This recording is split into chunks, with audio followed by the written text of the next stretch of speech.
Now I'm going to begin by briefly reviewing anatomy of the secondary pulmonary lobule. Some of the abnormalities we identify because of abnormalities of the pulmonary lobule. And this is a radiograph of a lung slice of two adjacent pulmonary lobules.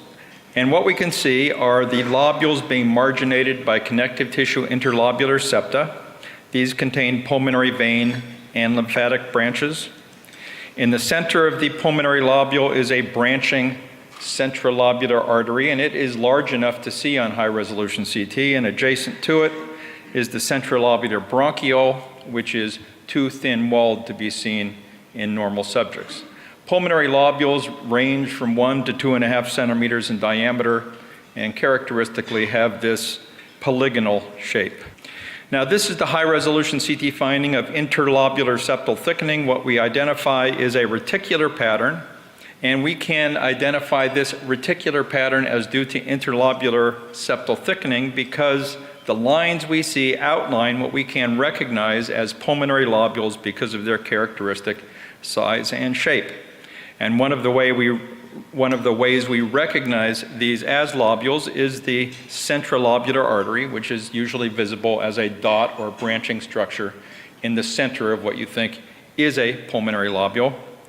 And then within the interlobular septa themselves, we often can make out septal veins, and these may be dot-like or occasionally branching. Interlobular septal thickening, in this case, it is due to interstitial pulmonary edema, certainly a common cause of that abnormality. Well, what do you do if you see interlobular septal thickening on high-res CT? Well, first of all, you ignore it unless it is the predominant abnormality, because a little bit of septal thickening will be very common in almost any diffuse lung disease you see, and unless it predominates, it's of no value in differential diagnosis. Interstitial pulmonary edema is a common cause. Lymphangitic spread of neoplasm, a common cause. There are some other infiltrative diseases that result in interlobular septal thickening, but they're relatively rare, and I'm not really going to go into those in detail. An example would be amyloidosis, something of that sort. And patients who have diffuse lung fibrosis can show interlobular septal thickening, but it is characteristically irregular in contour, and usually we have other findings of fibrosis that we rely on to make the diagnosis. Well, this is simply a chest film in a patient who has pulmonary edema, and you can see curly B lines. Curly B lines are the plain radiographic appearance or plain radiographic correlate of interlobular septal thickening as we see it on high-res CT. Now here is another patient. A high-res CT shows smooth thickening of interlobular septa. You can see a number of thickened septa within the right lung. The left lung looks relatively normal, so this is at least asymmetrical and probably unilateral in distribution. That would be quite unusual for interstitial pulmonary edema. Here, a lower scan in the same patient. Again, we see thickening of interlobular septa within the right lung and not on the left. Also, a right pleural effusion is evident posteriorly. This is the other common cause of interlobular septal thickening we see, lymphangitic spread of carcinoma. This is a patient who has lung cancer, and the septa are thickened because of lymphatic infiltration. This is a lung slice in a different patient who has lymphangitic spread of carcinoma, but you can see thickening of the interlobular septa by tumor cells, and this results in this characteristic appearance of asymmetrical or unilateral septal thickening. The next finding I'm going to talk about, another reticular abnormality, is honeycombing, and I think you can recognize this as honeycombing. It's a very nice example. And this is a patient who has usual interstitial pneumonia, UIP, due to the lung disease idiopathic pulmonary fibrosis, IPF, and we'll talk further about both of those. Now, I'm going to digress for a moment and talk about the idiopathic interstitial pneumonias. They're an important group of lung diseases that you need to know about. These represent reactions to lung injury. The interstitial pneumonias are pathological responses of lung to injury. They are not diseases per se, but they are ways in which the lung can react when it is injured. They occur in several patterns with variable inflammation and fibrosis. They have a variable response to treatment, and they may be idiopathic or may be associated with collagen disease, may be associated with drug treatment, inhalation. There are a number of other causes as well, but keep in mind that these idiopathic interstitial pneumonias may be idiopathic or they may not. They may be associated with some other disease. Now, these are the interstitial pneumonias or idiopathic interstitial pneumonias as currently accepted. These are UIP, usual interstitial pneumonia, NSIP, nonspecific interstitial pneumonia, OP or organizing pneumonia, DIP, disquamative interstitial pneumonia, quite similar to another entity termed respiratory bronchiolitis interstitial lung disease, and then LIP, lymphoid interstitial pneumonia, and AIP, acute interstitial pneumonia. Now, the first four of these are common, and we see these first four on a regular basis in our clinical practice. The last two are not so common. LIP, often associated with collagen disease, and I will show you an example of that in my last slide. And AIP, acute interstitial pneumonia, is basically idiopathic ARDS. If someone is in the ICU with ARDS and they don't know why, it may be AIP. And generally speaking, AIP is something that's evaluated with plain films in the ICU on a daily basis and not with high-resolution CT. Okay, now the American Thoracic Society, ATS, and European Respiratory Society got together and classified these interstitial pneumonias in 2001 and agreed on some terminology because we tended to use different terms in the United States than were used in England and Europe, and this is what they agreed upon. First of all, they made a distinction between the histologic pattern of the interstitial pneumonia. Remember, an interstitial pneumonia is not a disease, it's a histology. And then the idiopathic clinical syndrome associated with that interstitial pneumonia. And the histologic pattern of UIP, when it is idiopathic, is called IPF, or idiopathic pulmonary fibrosis. The histologic pattern nonspecific interstitial pneumonia, when it is idiopathic, is called idiopathic NSIP. The histologic pattern organizing pneumonia, when idiopathic, is called COP, or cryptogenic organizing pneumonia, although sometimes in the US we refer to it as idiopathic BOOP. The histologic pattern disquamative, or DIP, disquamative interstitial pneumonia, when idiopathic, is just called DIP. Now, what this classification did not emphasize, but I'm going to emphasize now, is that each of these histologic patterns may be associated with a given disease or various types of diseases. UIP may be a result of collagen diseases, drugs. Asbestosis is basically a UIP pattern. NSIP, very commonly associated with collagen diseases, may be a drug reaction, other causes as well. Organizing pneumonia has lots of causes. It may be post-infectious, collagen diseases, drug reactions, inhalation of fumes, may be seen with hypersensitivity pneumonitis. And in the vast majority of patients, DIP is associated with cigarette smoking. So these may be idiopathic or they may be associated with disease. Okay, we'll start by talking about usual interstitial pneumonia. This is quite common in clinical practice. The histology is heterogeneous lung fibrosis. What we see on high-res CT is reticulation, a finding called traction bronchiectasis, and honeycombing is seen in about 70% of cases. And this combination of findings is typical of this pattern. Ground glass opacity is very uncommon as an isolated finding. That means in areas that don't show findings of fibrosis. The abnormalities have a basal, posterior, and lower lobe predominance. That's very important in diagnosis. Idiopathic UIP is IPF. It has a very poor prognosis.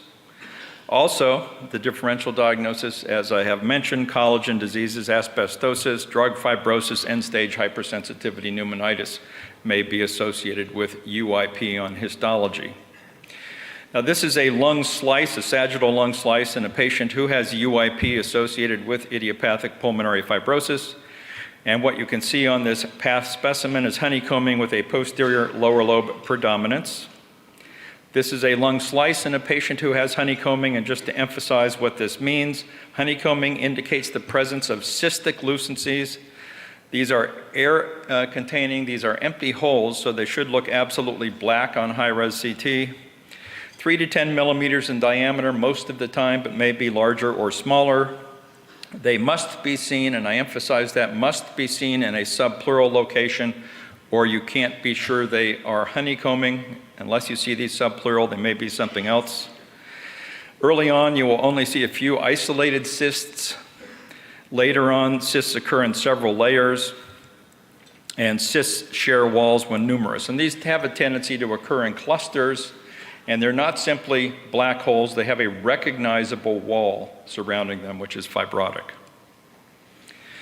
This is the plain film appearance of a patient who has UIP-IPF. What we tend to see is a decrease in lung volumes. The lungs look small, and at the lung bases, you see an increase in reticular opacities, although usually you can't figure out exactly what it is you're looking at. This is the lateral view, and again, you can see reticulation that predominates at the bases and in the posterior costophrenic angle. Another example of honeycombing on high-res CT, again, we're seeing black holes. These look to be a little less than a centimeter in diameter. They're occurring in clusters and layers. They have thick, recognizable walls. This is a very good, definite example of honeycombing in a patient with UIP-IPF. Another example with a posterior lower lobe predominance of reticulation, traction, bronchiectasis, and a little bit of honeycombing, UIP-IPF. Differential diagnosis of honeycombing is basically the differential diagnosis of UIP. The histologic pattern usually associated with honeycombing that we see on high-res is UIP. Differential is IPF, idiopathic pulmonary fibrosis, collagen diseases, particularly rheumatoid and scleroderma, drug-related fibrosis, methotrexate or something like that, chronic hypersensitivity pneumonitis, asbestosis, uncommon in clinical practice these days. End-stage sarcoid can be associated with honeycombing as well in a few patients. And I should say that fibrotic nonspecific interstitial pneumonia, NSIP, the different interstitial pneumonia, may also be associated with a little bit of honeycombing, but it typically has a different appearance. Now, I mentioned that reticulation and traction bronchiectasis is a finding we see in UIP. It's a finding that indicates the presence of fibrosis. This is what I mean by traction bronchiectasis. These bronchi are very irregularly dilated. They appear corkscrewed because of fibrous tissue that's pulling on their walls and making them dilate. This is not airways disease. It is fibrosis causing the bronchi to dilate, and they have this very, very characteristic irregular appearance and will be associated with reticulation, as we see here. And this is a lung slice in a patient who has UIP-IPF. And we can see a very nice example of traction bronchiectasis in the posterior lung, and also this patient has honeycombing, which you can see in the subpleural region. So this finding of reticulation and traction bronchiectasis also associated with this disease and with lung fibrosis in general. Now let's talk about IPF. It's a very common disease, and it's the most common cause of UIP. If you have this disease, if you have IPF, then your histology must be UIP. Patients are usually older than 50 at diagnosis. They have progressive dyspnea. Mean survival only about 3 years, 5-year survival 25 to 40%. Having IPF is basically like having lung cancer. It's a disease that is very difficult to treat and not very responsive. Now recently, the American Thoracic Society, European Respiratory Society, Japanese Respiratory Society, and Latin American Thoracic Association got together and they decided on criteria for making a diagnosis of IPF. And this is very important because this is a common disease. And these are the criteria that they came up with, and this was just published this last year. Number one, exclusion of known causes of ILD. That means exposures, connective tissue diseases, drug toxicity, things of that sort. So basically, this first criteria means that the disease is idiopathic. Number two, a UIP pattern seen on high-resolution CT. That is all you need to make a diagnosis of IPF with this current classification. It's idiopathic and high-res CT looks like UIP. The diagnosis is IPF. Lung biopsy usually not performed in that situation. If a lung biopsy is performed, and as I said, it's not usually done, then various combinations of high-res CT and histologic patterns are used to reach a final diagnosis, and I'm not going to get into that. What I want to emphasize is idiopathic disease, UIP on high-res CT, the diagnosis is IPF. Now, this is what they mean by a UIP pattern on high-res CT. UIP pattern, a subpleural basal predominance of abnormalities. Okay, we've seen that. Reticular abnormalities, we've seen that. Honeycombing, and then no inconsistent features, and I'll tell you what those are in a second. If those 4 criteria are met, then it's definite IPF, or definite UIP pattern. Possible UIP pattern is exactly the same thing, but without honeycombing. Okay, so honeycombing necessary to make a definite diagnosis of a UIP pattern. Now here's an example of a UIP pattern on high-res CT. There's reticulation in the upper lobes and in the mid-lung zones, but the disease predominates at the lung bases in the posterior subpleural lung. There's reticulation. We can see little irregular reticular opacities here and there, and then we see honeycombing. There are no atypical features, so this is a UIP pattern. If this person has no known associated diseases, this is IPF, period. Now here is a patient with a basal posterior subpleural predominance of reticulation, but no honeycombing. This would be diagnosed as possible UIP using those same criteria. And usually a person like this would have a lung biopsy for final diagnosis. This was early UIP IPF. Now, what are the inconsistent findings? What are the findings that tend to rule someone out? Well, these are findings that tend to go with some other disease. An upper mid-lung or peribronchovascular predominance. That's not what you see with UIP. Extensive ground glass opacity. That's something like hypersensitivity pneumonitis. Profuse nodules, sarcoid or something. Discrete cysts, well, that'll be histiocytosis or LAM or something of that sort. Mosaic perfusion air trapping, that's some sort of airways disease or hypersensitivity pneumonitis. And then consolidation, which is a BOOP finding or organizing pneumonia finding. So these inconsistent features are things that are typically seen with some other disease. Well, here are a couple examples. This is a patient who has great honeycombing. It's subpleural predominant. There's a lot in the lung bases. So this is a UIP pattern, but this patient has rheumatoid arthritis. So this cannot be IPF because he has an associated disease, and we would call this rheumatoid lung disease.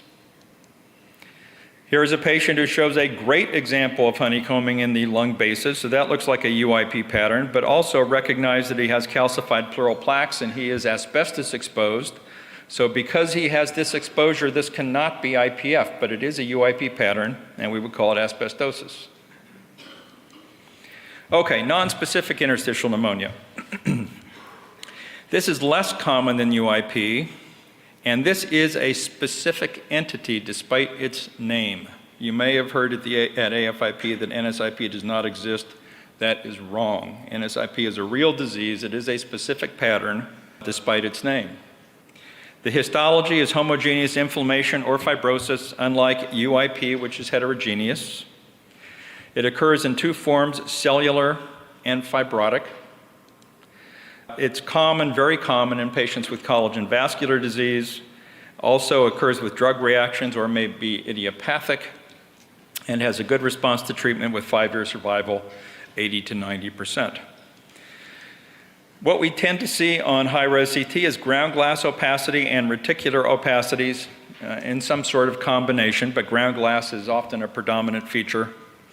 If you see ground glass opacity alone in patients with this disease, it is the cellular form. If you see ground glass opacity plus reticulation, it's either cellular or fibrotic, you can't be sure. If you see traction bronchiectasis in association with reticulation, since that's a finding that tends to go with fibrosis, fibrotic NSIP is likely. And if you see a little bit of honeycombing, then it's fibrotic NSIP. And I should mention that in distinction or in contradistinction to UIP, honeycombing is quite uncommon in fibrotic NSIP, and when present is quite minimal in extent. So you don't quite see the same appearance you do in UIP. It also has a lower lobe posterior and peripheral predominance, but it has a specific finding that is extraordinarily helpful in making this diagnosis, and that is sparing of the immediate subpleural lung, which is present in 20 to 60% of cases. Now here an example of a 43-year-old woman with dyspnea for 3 months. Prone scans show ground glass opacity with a peripheral lower lobe predominance, but notice that the immediate subpleural lung is less abnormal than lung a couple centimeters away. That is subpleural sparing. That is a finding that is very, very highly predictive for NSIP. And this is concentric lower lobe ground glass, subpleural sparing, nonspecific interstitial pneumonia. Another patient looks just the same. A little bit of reticulation and ground glass opacity in the peripheral lung and posterior lung, but notice subpleural sparing. Classic NSIP. Now here is a patient who shows reticulation and traction bronchiectasis. So the reticular opacities here, these little holes, are dilated bronchi seen in cross-section. That's traction bronchiectasis. I'm not calling this honeycombing because it's not subpleural. Maybe that's one honeycomb cyst right there, but honeycombing is inconspicuous in this disease. Notice that there is relative subpleural sparing. The lung immediately adjacent to the pleura is less abnormal. This is a classic example of fibrotic NSIP. So we're seeing reticulation, traction bronchiectasis, not so much ground glass opacity, subpleural sparing. And here another example, reticulation and traction bronchiectasis with subpleural sparing, fibrotic NSIP. Now these are survival curves on top for NSIP, survival curve over 9 years, and this is the survival curve for comparison for UIP-IPF, and you can see that IPF has a much worse prognosis than NSIP of all sorts. And if you distinguish cellular NSIP from fibrotic NSIP, cellular NSIP much better than UIP, fibrotic somewhere in the middle. Now, here are two classic examples of the two interstitial pneumonias I've talked about so far, UIP and NSIP.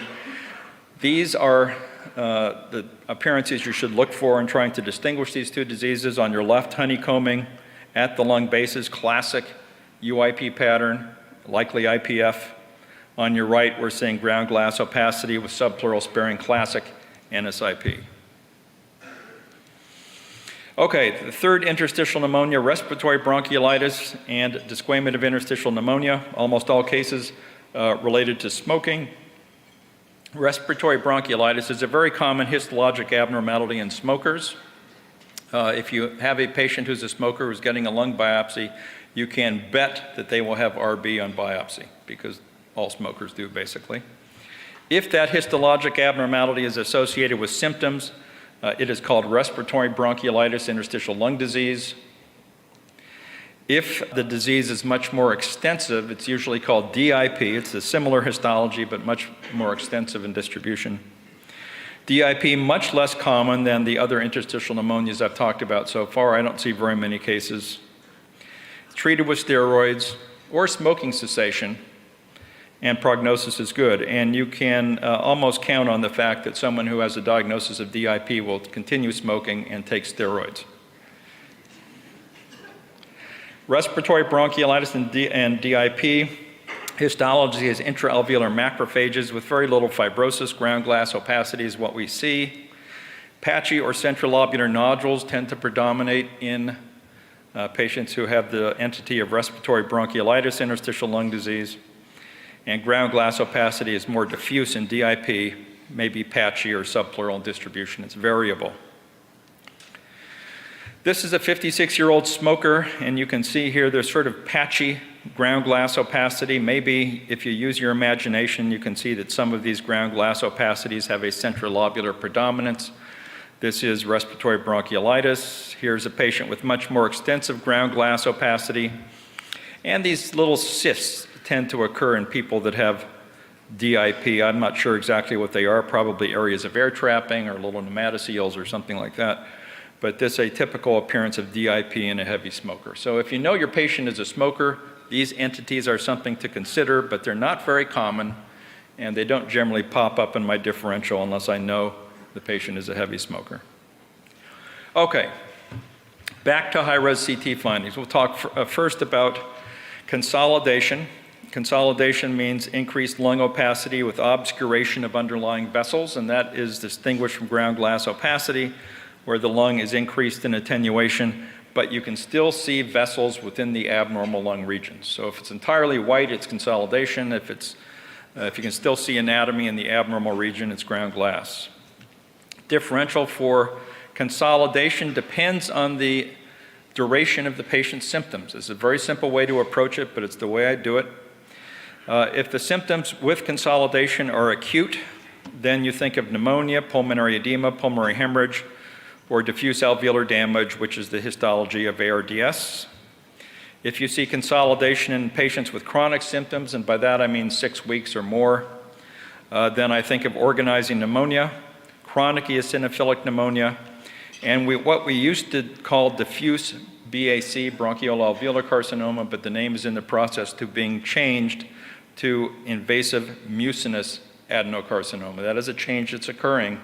BAC is not a term we're going to be using in about a year. I'm not even using it anymore now. Mucinous adeno. So here a patient with lupus, acute dyspnea. The finding is consolidation. Symptoms are acute. Differential diagnosis is pneumonia, edema, hemorrhage, something of that sort. This was pulmonary hemorrhage. 73-year-old with pneumonia and fever for 6 weeks on treatment. So these are chronic symptoms. The finding here is consolidation. Differential diagnosis is going to be different, and the things I think of first are going to be organizing pneumonia, chronic eosinophilic pneumonia, which is basically the same as organizing pneumonia, and then diffuse bronchial alveolar carcinoma, invasive mucinous adenocarcinoma of the lung. And this was organizing pneumonia with patchy consolidation, a very typical finding. Okay, we'll talk about organizing pneumonia for a second. The histologic pattern is granulation tissue polyps and bronchioles associated with patchy organizing pneumonia. Organizing pneumonia is associated with a syndrome often known in the US as BOOP. The ATS-ERS prefers organizing pneumonia or COP as terms to use. I generally say organizing pneumonia unless I'm among friends, and then I love to say BOOP, as you know. Quite common, idiopathic infection, drugs, collagen diseases, fume inhalation, or various causes. Several months of cough, dyspnea, and low-grade fever are typical. These patients often appear as if they have a pneumonia that hasn't been adequately treated. It responds well to steroids, has a good prognosis, 5-year survival, basically 100%. High-res CT findings, patchy airspace consolidation or ground glass is seen in most. Large nodules or masses, peripheral and peribronchial distribution is typical. These areas of consolidation are in the subpleural lung or around the central airways. The opacity is often quite irregular in shape. Findings of fibrosis uncommon and mild. And there's a finding that is particularly suggestive of this entity, and it may be called the atoll sign, but more typically or commonly referred to in the literature as the reversed halo sign, common with organizing pneumonia. This is a patient with amiodarone treatment who has progressive dyspnea. What we're seeing are areas of consolidation which are peripheral and peribronchial, very irregular in shape. This is a great example of organizing pneumonia as a drug reaction. And this is the atoll sign. What we see here are areas of consolidation that are rim-like, and then ground glass opacity in the center, or here crescents with ground glass opacity. Here a very funny shaped one with ground glass opacity in the middle. This is the halo sign, which I'm sure you've heard about, a dense central nodule surrounded by a halo of ground glass opacity, commonly seen with angioinvasive aspergillosis. And this appearance is sort of the exact opposite of the halo sign, which is why it has been referred to as the reversed halo sign. But also, I think it very strikingly resembles an atoll, and this term actually appeared in the literature first, although it happened to be in Italian. But this is an atoll, and I have this down from my own residents because only about half know what an atoll is. A ring-shaped coral reef enclosing a lagoon and surrounded by the open sea. And the atoll itself often has a few breaks in it so the tide can go in and out, and these often have breaks in them. And this looks whiter than it does on the outside, which is what an atoll sign looks like as well. But as I said, my residents don't generally know this. Apparently, they don't spend quite as much time in Hawaii as does the faculty. Organizing pneumonia. If you see this atoll sign, very, very highly predictive for organizing pneumonia, although it can be seen with a few odd infections as well. And these are pictures from the literature of the reversed halo sign in COP, or cryptogenic organizing pneumonia, and in this study that was seen in about 20% of cases, but you can see these little atolls quite nicely. Now, chronic eosinophilic pneumonia may be idiopathic or associated with a known antigen. Peripheral eosinophilia usually present. Symptoms are about the same as for organizing pneumonia. Asthma is a common association. It is basically identical to organizing pneumonia in CT appearance and symptomatology.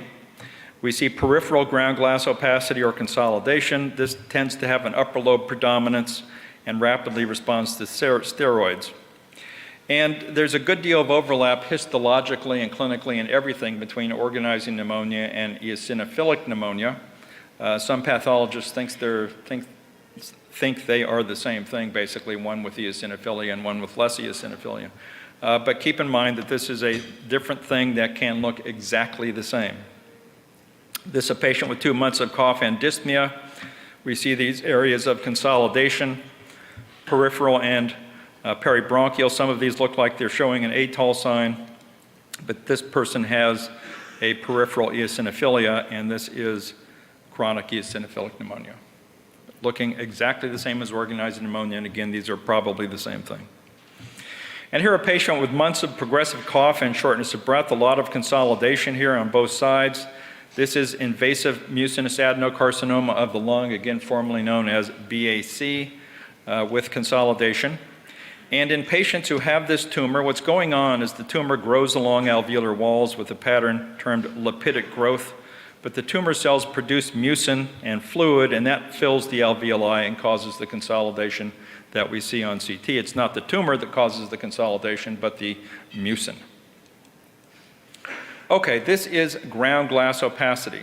Now what we see again is increased lung opacity, but vessels remain visible in the abnormal regions. Air bronchograms may or may not be seen. This happens to be Goodpasture syndrome with pulmonary hemorrhage. Now this is an appearance of normal alveoli, and ground glass opacity may result from alveolar wall thickening, partial alveolar filling, decreased alveolar air. Each of those can result in ground glass opacity as we see it on CT. And here, courtesy of Photoshop, I have done that. Here I have thickened the alveolar walls. That will result in increased tissue within that voxel. That will appear as ground glass. Here I have filled some of the alveoli with a pink proteinaceous fluid. That will result in increased attenuation in ground glass. And here I have shrunk down that piece of lung to a smaller volume. That will also result in increased attenuation. Now, I approach the differential diagnosis of ground glass opacity exactly the same way I approach consolidation, based on the chronicity of symptoms. If the patient has ground glass on CT with acute symptoms, differential is pulmonary edema, pulmonary hemorrhage, atypical pneumonias, diffuse alveolar damage. Basically the same differential, but you consider different sorts of infections, atypical instead of bacterial. Patient with acute dyspnea, sort of a parahilar bat wing appearance to ground glass opacity. This is diffuse alveolar damage due to cocaine or crack lung. Chronic symptoms with ground glass, the differential diagnosis is a lot longer and more complicated. It includes interstitial pneumonias such as NSIP and DIP, hypersensitivity pneumonitis, a very common disease, organizing pneumonia, chronic eosinophilic pneumonia, mucinous adenocarcinoma again, lipoid pneumonia, rare due to aspiration of lipids, and alveolar proteinosis. Here a patient with 3 months of progressive dyspnea, so chronic symptomatology with these multiple areas of ground glass opacity, hypersensitivity pneumonitis, again a very common disease. Now, hypersensitivity pneumonitis is caused by inhalation of various organic antigens. The responsible antigen, however, can only be identified in about half of cases, even if you try really hard. It occurs in acute, subacute, and chronic stages. Repeated exposures cause fever, chills, dry cough, and dyspnea. Symptoms are progressive over months or years, and chest radiographs just totally unhelpful in making this diagnosis. Now, typically patients with hypersensitivity pneumonitis present in the subacute stage, and the appearance that we see on high-res goes along with the histology that is present. It's a very nice correlation. These patients have an alveolitis with alveolar wall infiltration, and that appears as diffuse or patchy ground glass opacity. They have peribronchiolar granulomas that are very ill-defined, and those result in the appearance of ill-defined centrilobular nodules of ground glass. And they also have a cellular bronchiolitis that causes mosaic perfusion, and that's patchy lucencies with air trapping. These may be diffuse or predominant in the mid-lung zones and involves the entire cross-section of lung and does not have a subpleural predominance, as do some of the other interstitial pneumonias. So here we see a patient with dyspnea for months. We see these patchy areas of ground glass opacity. We see lucencies that probably represent mosaic perfusion due to air trapping. The disease involves the entire cross-section of lung, geographic ground glass opacity, hypersensitivity pneumonitis. 66-year-old bird fancier with progressive dyspnea, a very, very similar appearance. We see a rather diffuse ground glass opacity appearance, but then these lucencies, these areas of mosaic perfusion or air trapping, this one looking just like a pulmonary lobule, hypersensitivity pneumonitis, very typical appearance. This is an expiratory view in the same patient, and you can see air trapping within these pulmonary lobules because of the bronchiolitis that is associated with this disease. Now, in patients who have chronic hypersensitivity pneumonitis, typically we see reticulation and traction bronchiectasis, maybe a little honeycombing. There is no subpleural predominance, and upper lobes are often most abnormal, and that's quite distinct from the appearance you see in UIP or the other interstitial pneumonias, again involving the entire cross-section of lung. Now, this is an unusual appearance of ground glass opacity, but I'll show it to you because it's quite typical. Patient with 6 months of progressive dyspnea, so ground glass with chronic symptoms. It's from that second list I showed you. This person also shows the appearance of crazy paving, where interlobular septal thickening is associated with the ground glass.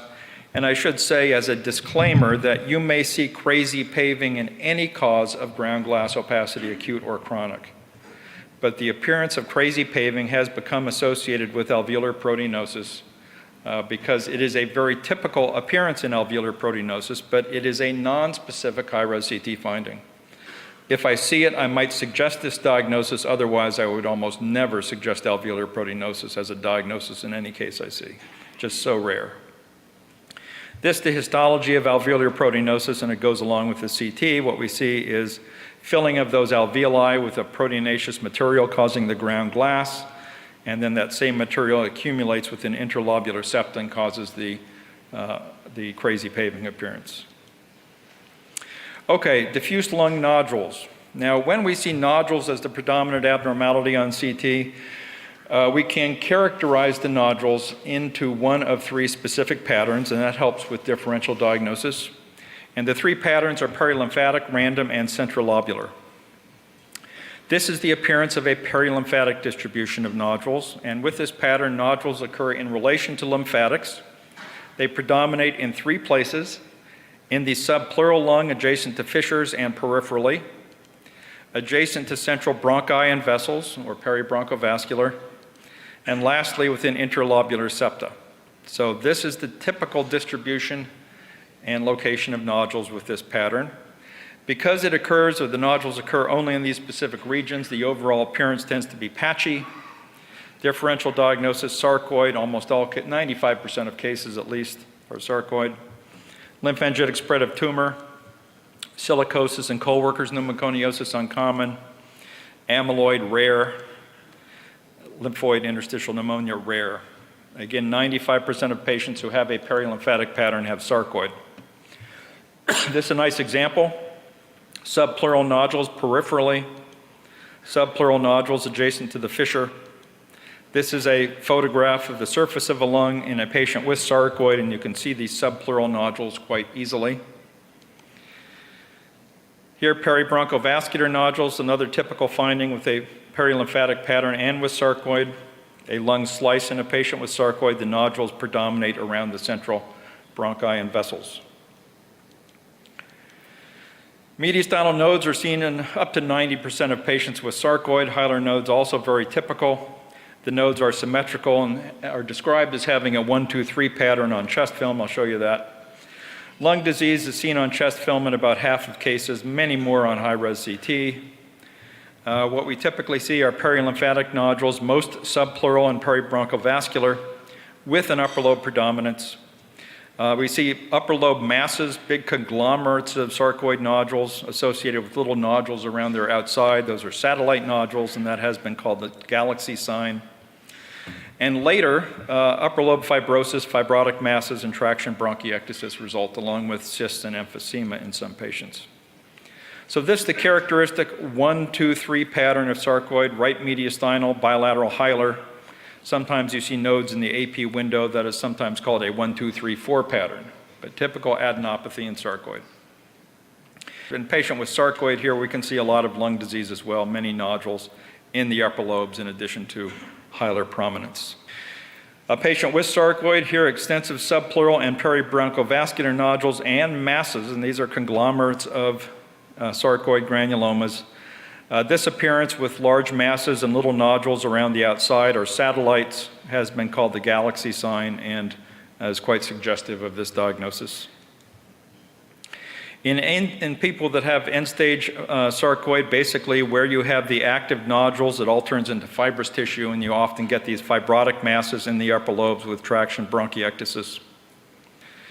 And here on plain film, typical appearance of sarcoid with fibrosis, bilateral, symmetrical, upper lobe fibrosis, some cyst and emphysema, but these irregular masses of fibrous tissue in relation to the hila. And sarcoid has a propensity to be associated with aspergillomas, a very common association. And here a patient with fibrotic sarcoid and these upper lobe masses of fibrous tissue with traction bronchiectasis. And here a cyst or an area of emphysema on the left with an aspergilloma inside it. Now the appearance of sarcoid can be mimicked by silicosis or co-workers pneumoconiosis. And here a patient with simple silicosis showing subpleural nodules and peribronchial vascular nodules. This is a patient with complicated silicosis where fibrosis has occurred in relation to these nodules, and you get these upper lobe masses that look very much the same as fibrotic or end-stage sarcoid. Complicated silicosis, and here the CT that could be associated with that appearance. Again, these masses of fibrous tissue associated with traction bronchiectasis in the upper lobes in patients with complicated or progressive silicosis. And here's some calcification occurring in relation to those. So sarcoid and silicosis can appear quite similar in the active stages or in the fibrotic stages. And another finding you may see in either sarcoid or silicosis, but is more typically or classically seen with silicosis, is eggshell calcification, where you see this little rim calcification of mediastinal or hilar lymph nodes. The second pattern of nodules is termed random. Random distribution relative to lung structures. They occur anywhere and everywhere. You see subpleural nodules in this pattern, but there's no predominance in the subpleural regions, an overall uniform distribution.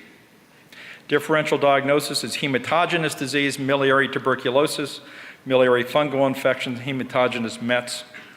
And sarcoid, when the nodules are extremely numerous, can mimic this appearance of a random pattern. Now here a good example, diffuse nodules, uniform lung involvement, subpleural nodules present, miliary TB. This a lung slice in a patient with miliary TB, just this very diffuse distribution with nodules also seen at the pleural surfaces. And on plain radiograph, these numerous small discrete nodules typical of miliary TB. Another example, miliary coccian AIDS, diffuse lung distribution, subpleural nodules present, but diffuse and uniform lung involvement. And here a patient with an adenocarcinoma that is metastatic to lung. There are nodules at the pleural surfaces, but diffuse and uniform lung involvement. So random pattern is hematogenous disease. Now the third pattern of lung nodules we can see is centrilobular. And with this pattern, the nodules are occurring in relation to the centrilobular bronchiole or artery. The most peripheral nodules you see adjacent to a fissure or adjacent to the chest wall are about 5 millimeters away from the pleural surface. That's where the centers of the lobules are. Now, because lobules are about the same size, the central lobular pattern appears diffuse and uniform. But keep in mind that with this pattern, you do not see nodules at the pleural surface as you do with a random pattern. And the overall appearance in different diseases, diffuse or patchy. Now, a very quick algorithm that lets you distinguish these three patterns: multiple nodules, no pleural nodules present, it's a central lobular distribution. Differential diagnosis, small airway or small vessel diseases. Subpleural nodules present with diffuse and uniform lung involvement, it's a random pattern and hematogenous disease. Subpleural nodules with a patchy or non-uniform distribution, perilymphatic, usually sarcoid. Here's a patient with diffuse nodules. What is the pattern? Well, the lung is involved in a diffuse and uniform manner. Pleural surface is spared, so this is a central lobular pattern. The nodules are of ground glass opacity. That's a very typical appearance for hypersensitivity pneumonitis. Central lobular nodules of ground glass opacity. And the histology associated with that, here an interlobular septum, a central lobular bronchiole, and then a nodule or nodules of ill-defined granulomas surrounding the bronchiole. Differential diagnosis of this pattern, well, it's a little bit longer than the others. Any form of bronchiolitis, infectious or inflammatory, endobronchial spread of tuberculosis or mycobacteria, bronchopneumonia, any cause, hypersensitivity pneumonitis, respiratory bronchiolitis, interstitial lung disease, endobronchial spread of tumor, again, mucinous adenocarcinoma instead of BAC. Pneumoconioses can do it, silicosis in an early stage. And then vascular disease is much less likely, but pulmonary edema, pulmonary hemorrhage, or some vasculitis. Here, a patient with bronchopneumonia, shortness of breath and fever. We see central lobular nodules here of soft tissue attenuation. So infection is certainly on the differential diagnosis high on the list when you see central lobular nodules. 27-year-old with cough, shortness of breath, and fever, a few cavities in the lower lobe, central lobular nodules. This is endobronchial spread of TB. Here, invasive mucinous adenocarcinoma or diffuse BAC with central lobular nodules due to endobronchial spread. So that's the differential diagnosis. Okay, a very important finding, and it's something I think Brett will probably talk about in the next presentation, is tree and bud. Tree and bud refers to an appearance we see when there is dilatation and impaction of central lobular airways. Resembles a budding tree. If it did not resemble a budding tree, it would be a very stupid name, but it does. These opacities tend to be centered 5 to 10 millimeters from the pleural surface because they're basically central lobular. The branching opacities we see with this pattern is more conspicuous than you see with normal branching vessels in the lung periphery, and often tree and bud is associated with central lobular nodules as well. Now, this is what tree and bud looks like. In a drawing, this is what tree and bud looks like. In a patient, we see this branching structure in the lung periphery that represents a dilated, impacted central lobular airway. Sometimes you see a little cluster of nodules, or you see the buds better than the tree branches. Basically is the same thing. Here, another nice example of tree and bud in between the two. Now, basically, if you see tree and bud, as we see in this case, it's going to be an infection. We reviewed a number of these a few years back, and every case we looked at with tree and bud had some sort of infection, very uncommon in non-infectious airways diseases. So if you see this appearance, and it's a very characteristic appearance, you can bet that the patient has some sort of airway infection. A patient with AIDS-related airways disease due to chronic infection. Beautiful examples of tree and bud in the right lower lobe. If I see that, I know I'm looking at infection. This is a lung slice in a patient who has this sort of bronchopneumonia. You can see these airways impacted with material in the peripheral lung causing this tree and bud appearance. So differential diagnosis, endobronchial spread of TB or MAC, infection, infection, infection, infection. Aspiration occasionally does this, not very common. I've seen 1 or 2 good cases. Allergic bronchopulmonary aspergillosis or asthma with mucoid impaction, not very commonly associated with this. and very occasionally it's reported with BAC. I have not seen a good example myself. Generally speaking, if I see tree and bud, my diagnosis is infection, and that's all I'm going to consider unless I have information to the contrary. Nice example here of multiple trees in bud in the lower lobes on a prone scan, beautiful branching opacities. I'm going to think this is infection, and it's Pseudomonas bronchopneumonia. Okay, emphysema. We're almost done. Emphysema occurs in three forms: centrilobular, panlobular, and paraseptal. And they have different appearances. Centrilobular emphysema is nicely shown in this patient, and what you typically see are these black holes that are spotty and involve the upper lobes in a sort of spotty fashion. That's a good way to describe it. They generally do not have recognizable walls, although you may see very thin walls in some patients.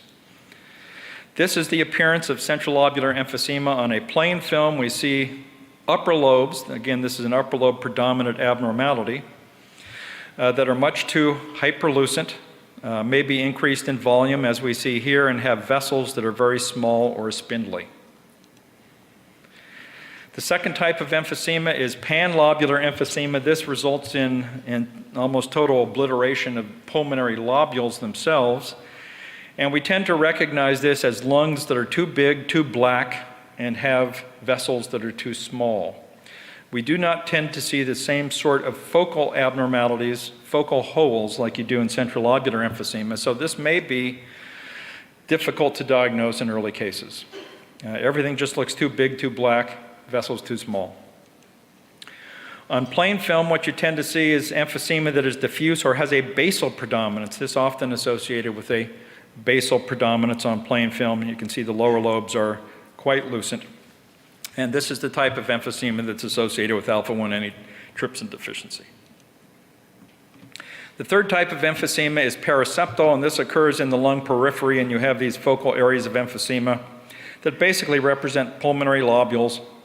They have walls that you can see, and those usually correspond to interlobular septa. This type of emphysema may be idiopathic or may be associated with smoking and centrilobular emphysema, as we see here, but if you see this subpleural emphysema, you call it paraseptal. The last finding I'm going to discuss is lung cysts. Now, lung cyst is usually defined as a localized air-filled lesion. I mean, you have bronchogenic cysts and things like that that have fluid in them, and they have that specific name, but in general, the term lung cyst refers to something that is air-filled. It has a thin but visible wall. It has a wall that's recognizable, usually allows it to be distinguished from emphysema, and is well circumscribed. Now, the differential diagnosis, well, honeycombing is a cystic abnormality, so when you say somebody has honeycombing, you are saying that you see multiple lung cysts in a subpleural location with a thick wall occurring in clusters or layers. Emphysema, if you have a bulla in a patient with emphysema, it has a thick and recognizable wall. That is a lung cyst. So the term cyst can be used with these diseases.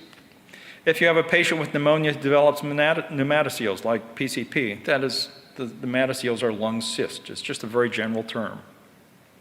Hypersensitivity pneumonitis in some patients may be associated with cysts due to air trapping. But there are several lung diseases that are characterized by lung cysts as the primary or only abnormality, and these are quite rare. These are histiocytosis, lymphangiomyomatosis, LAM, and the lung disease of tuberous sclerosis. Those are quite rare.